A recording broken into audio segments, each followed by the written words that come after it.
Hibah mutlak ialah pemberian ketika hidup dan penerimaannya itu pun berlaku ketika hidup tanpa lafaz ijab pemberian itu tidak dikaitkan dengan apa-apa syarat.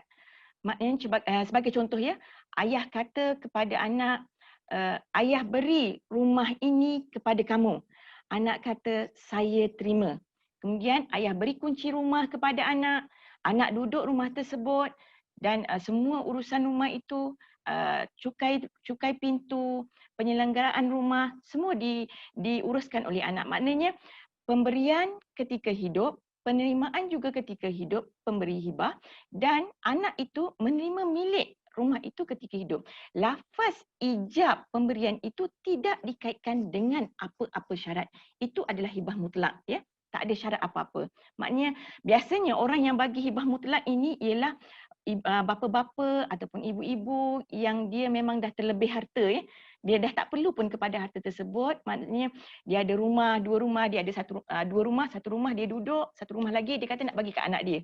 So, rumah yang dia duduk tu dia duduklah. Rumah yang kedua itu diberikan kepada anak. So, tak ada dikaitkan dengan apa-apa syarat. Soalannya ialah boleh tak kalau akad hibah ini dimasukkan syarat dalam akad ni tadi, dalam lafaz ni tadi. Ya, contoh macam ni. Sebelum saya nak kata boleh ataupun tidak, saya bagi contoh lafaz ijab pemberian hibah yang ada syarat. Ayah kata kepada anak, Liza, ayah saya lah kata kat saya, okey Liza, Abah berikan rumah ini kepada kamu, tapi, okey ada tapi kat situ. Ataupun dia kata syaratnya, tapi biasanya ayah tak sebut pun syarat. Ayah berikan rumah ini kepada kamu, tapi ayah nak duduk rumah ini bersama kamu ataupun ayah nak duduk dulu rumah ini selagi mana ayah masih hidup. Sebab apa? Sebab ayah ni hanya ada satu rumah. Tapi kalau dia beri rumah itu kepada anak, secara mutlak ayah nak duduk mana kan? Jadi dia letakkan syarat dalam akad hibah ini, ayah beri rumah ini kepada kamu, tapi ayah nak duduk bersama kamu ataupun ayah nak duduk rumah ini selagi mana ayah masih hidup. Kamu setuju tak? Kamu setuju tak Liza? Okey, Liza pun jawab, okey ayah, saya terima hibah ini, saya terima rumah ini dan saya setuju dengan syarat yang ayah sebutkan ini tadi.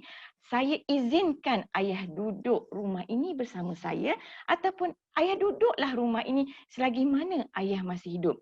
Saya pun buat apa lepas tu, lepas saya lafazkan qabul saya ni tadi, saya pun ambil kunci rumah dengan keizinan ayah.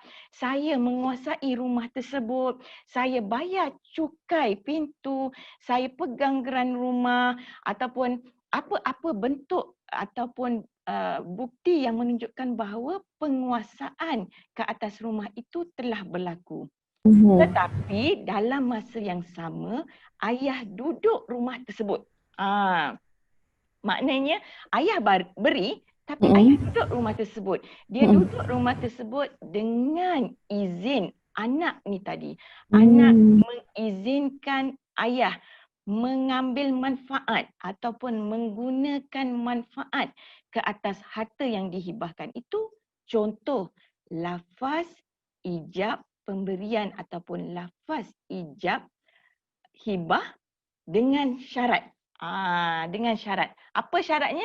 Syaratnya ayah duduk dulu rumah itu selagi mana ayah masih hidup. Fuqaha juga mengharuskan ya, pada asasnya fuqaha mengharuskan meletakkan syarat dalam akad sekiranya ataupun dengan syarat syarat yang ada dalam akad itu adalah syarat yang tidak bertentangan dengan hukum syarak. Dia tak boleh kata ginilah, ayah hibahkan rumah ini kepada kamu, syaratnya kamu kena gunakan rumah ini untuk menjadi tempat maksiat. Tak bolehlah macam tu. Okey, syarat itu terbatal ya, syarat itu terbatal. Hibah sah, syarat yang fasid terbatal. Tapi akad hibah itu sah. Dan syarat yang diharuskan juga dimasukkan dalam akad ini ialah syarat itu mestilah menepati dengan tujuan akad hibah. akad hibah ini ialah tujuannya tujuan kasih sayang kan ya, untuk memberikan pindah milik harta daripada pemilik harta yang asal kepada penerima hibah. Dan sebenarnya penerima hibah ini bila dia dah terima hibah, dia dah boleh bertasarruf dengan harta yang dihibahkan, dia menjadi pemilik baru kepada harta yang dihibahkan ini, dia berhak untuk menjual, dia berhak untuk menghibahkan kepada orang lain harta yang dihibahkan ini. Jadi kalaulah pemberi hibah dia mensyaratkan dalam akad hibah itu, saya berikan rumah ini kepada kamu, syaratnya kamu tak boleh jual, kamu tak boleh hibah. Rumah ini adalah rumah harta pusaka yang akan digunakan sampai bila-bila oleh kamu. Waris kamu tak boleh mewarisi, suami kamu tak boleh mewarisi. Kalau itu syaratnya, maka syarat itu tidak bertepatan dengan tujuan akad hibah. So kalau buat syarat macam tu, akad hibah itu sah, tapi syaratnya terbatal sebab syarat itu syarat fasid.